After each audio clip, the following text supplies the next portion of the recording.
अगर आप पसंद करते हैं रेस म्यूजिक स्टूडियो का ऑडियो वीडियो तो लाल बटन को दबाकर हमारे चैनल को सब्सक्राइब करें और बेल आइकन को दबाना ना भूलें।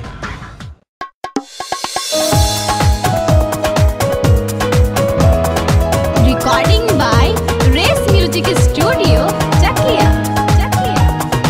म्यूजिक बाय इसके साजन।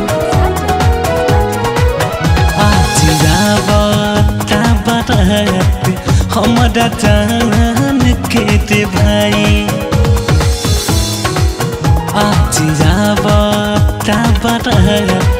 हमारा जान के दे भाई बनी तो देख के कमिया तो सदे को में सुताई बनी तो देख के कमिया तो सदे को में सुताई आज आवता बारात हमारा जान के दे भाई।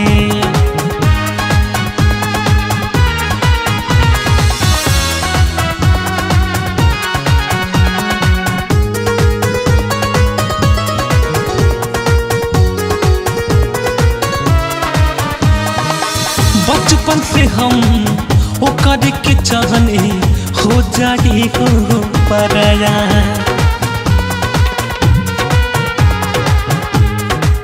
ओकरा तनिको फिक्र नहीं के मिलता मदद नया। बचपन से हम ओकर के चाहने हो जाए हो पराया ओकरा तनिको फिक्र नहीं के मिलता मदद नया। चोटी दिला बापा दिला कल दर्द कहे से दिखाई चोटी दिला बापा दिला कल दर्द कहे से दिखाई आज आवता बारात हमारा जान के दे भाई।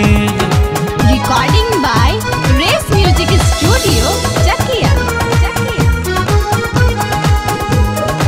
म्यूजिक बाय इसके साजन।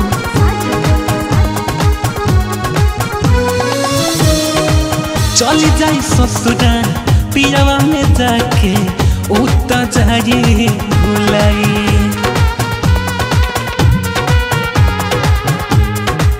हम ताई हवा कर पते ओकरा याद नयारी चली जाई ससुरा पियावा में जाके उता जाए भुलाई हम ताई हवा कर पते ओकरा याद नयारी राहुल दास की अमित नदी से न दूरी सहाई राहुल दास की अमित नदी से दूरी न सहाई आज आवता बारात